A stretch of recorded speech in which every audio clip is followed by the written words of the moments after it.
This is Dynamic Discussion. This is Ty, and we are talking fantasy.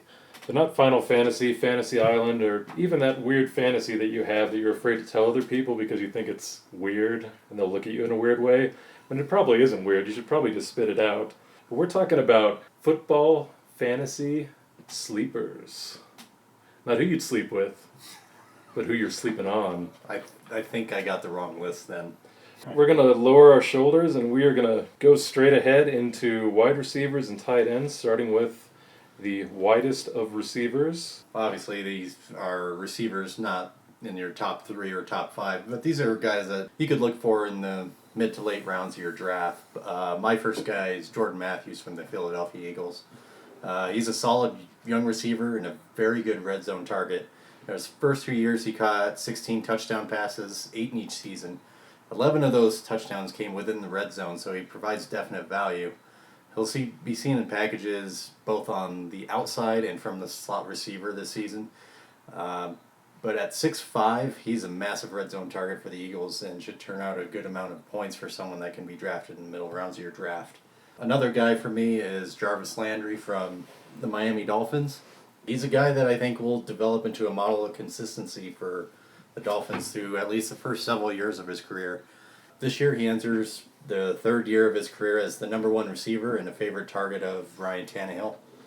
Also, the hiring of offensive mastermind Adam Gase as head coach should help the offense immensely. Landry had 111 catches last year, tying for third in the league with DeAndre Hopkins and only behind Julio Jones and Antonio Brown on 166 targets. Not bad company to be in.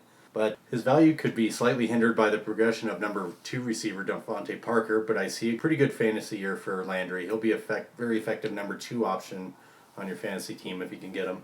Josh, what's your fantasy? My first receiver is Mohamed Sanu from Atlanta. I mentioned him earlier. It's his first year in Atlanta. He did play with A.J. Green and Marvin Jones in Cincinnati. If Julio Jones gets double teamed a lot, he could have a big year. You know, Jones taking on the majority of the attention and double teams. Sanu is going to be open. He is a big play threat. He averaged 9.6 yards per reception in 2016. I think that'll go up. He's a solid number 2 in Atlanta and look for it to stay that way all year. My second one is Randall Cobb from Green Bay. Less double coverage with Jordy Nelson returning, obviously. He still managed 79 receptions last year, 10.5 yards per reception, 820 total yards, and 6 touchdowns. With less double coverage coming his way and more focus on Nelson, he should have a better year just with that alone. They're looking for a rebound year for the Packers this year. They weren't happy. They finished 22nd in yards and 29th in pass yards in 2015, so that has to change. In 2014, Randall Cobb did have 91 receptions, 1,287 yards, and 12 touchdowns. Expect something closer to that production in 2016. Well, I have a fantasy of having Keenan Allen on my team. That's hot. Very hot, and he's going to be very hot this year too. He has a definite possibility of having a massive breakout year this year. He was well on his way last year until he suffered a kidney injury in week 8, which ultimately ended his season. Up until his injury, he was on pace for a ridiculous 134 catches for almost 1,500 yards. He's back, he's healthy, and he's looking pretty good so far in training camp. A season-ending injury to Stevie Johnson should help benefit Keenan Allen's fantasy value even more. This is also a team that loves to pass often and really has to with their questionable defense. And with Phillip Rivers at the helm at quarterback, he should have no problem amassing a monster year. Jumping him at around round 4 at the very latest.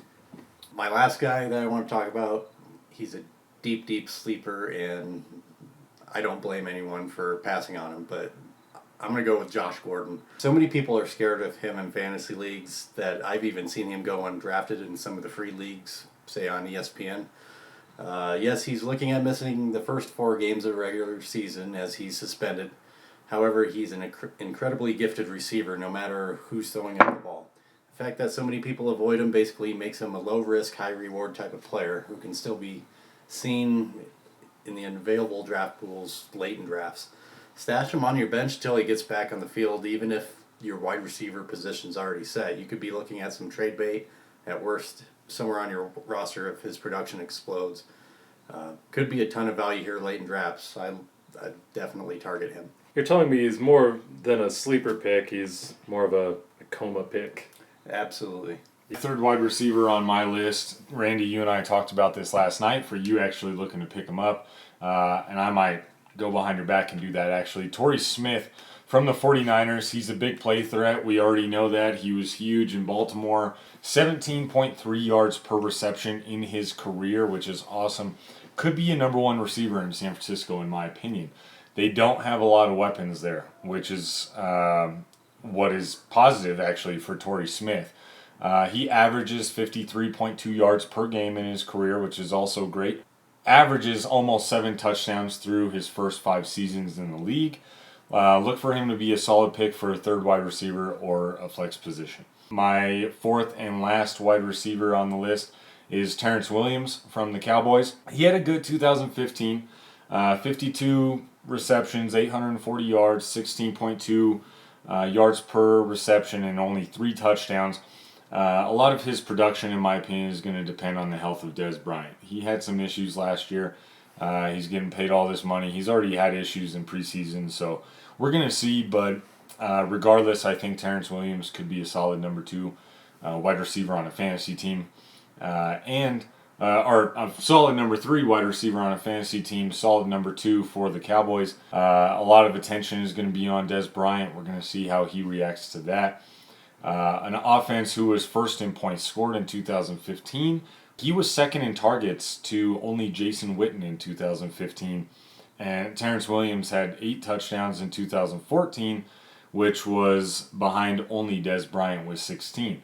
So he has had some good years. I look for something more along those lines now. If Bryant gets hurt, look for him to become the number 1. Let's move on to some tight ends. First, I'm going to cover Jordan Reed. He's one of the obvious names out there, not named Gronkowski. He had a monster year in 2015, catching 87 balls for almost 1,000 yards and 11 touchdowns. He's found a very stable and consistent quarterback in Kirk Cousins, who absolutely loves Reed. He also plays on a team that has a shaky defense, and it will, in turn, have a very positive effect on the Redskins' passing volume, ultimately benefiting Reed. My first one is Coby Fleener.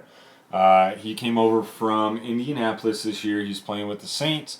We all know Drew Brees loves his tight ends in New Orleans. He doesn't have a lot of consistency as far as targets to go to, so Coby Fleener should draw a lot of attention from Brees. Much better fit in New Orleans, in my opinion, than he was in Indianapolis.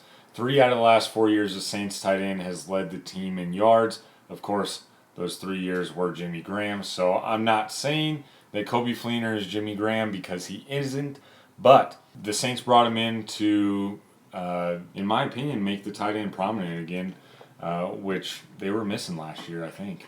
I'd start Fleener if need be, and look for touchdowns to go up from only his 3 in 2015. I'm going to wholeheartedly agree with you. They didn't have Jimmy Graham last year, and guess who was there? Benjamin Watson, who had 74 catches. They love tight ends there, and with a high-flying offense, Coby Fleener should fit right in. One of my other guys I'm going to cover is Delanie Walker from the Titans. He's one of those guys that's not necessarily a big name in the NFL, but he should be getting more attention than he gets. I think it's due to the team he plays for. In actuality, he's one of the most productive tight ends in the league in fantasy aspects, as he's produced at least 8 points in 14 of his last 30 games. And considering the position where you don't usually see big games from a lot of other tight ends, it's actually pretty good and fairly consistent. Also, in the last 2 seasons, he's actually led the team in catches. He can be had in the middle rounds of drafts and provide you some more than decent value. Keep him on your radar. If you can't score, Gronk or Reed, for sure. And that's ultimately what you have to look at when you're looking for a tight end, because there are a very few amount of guys that have the kind of points that Reed or Gronkowski put up on a week-to-week basis. So something more along those lines, 8 to 10, 8 to 12. I mean, hey, you're getting points. My second tight end is Dwayne Allen from the Colts. He's going to get a huge bump in targets with Fleener being gone. Colts offensive coordinator Rob Chudzinski already assured Allen his role was going to change in 2016, according to Stephen Holder of the Indianapolis Star. He has glimpses of light, Dwayne Allen does. I mean, in 2014, 8 touchdowns. 2012, 521 yards. Hopefully this year for Allen, everything comes together and he could be a solid backup tight end, or, if your draft doesn't quite go your way, you could start him. Well, that's a wrap for our fantasy shows. Let us know below what we got right, what we got wrong. Complain if you so desire. Hell, tell us your fantasies. We're fine with any of it. Guys, don't forget, always remember to like us and follow us on Facebook. Follow us on Twitter as well at Dynamic Podcast. And send us an email if you wanted to discuss something or can't get a hold of us on Facebook at dynamicdiscussionpodcast@gmail.com.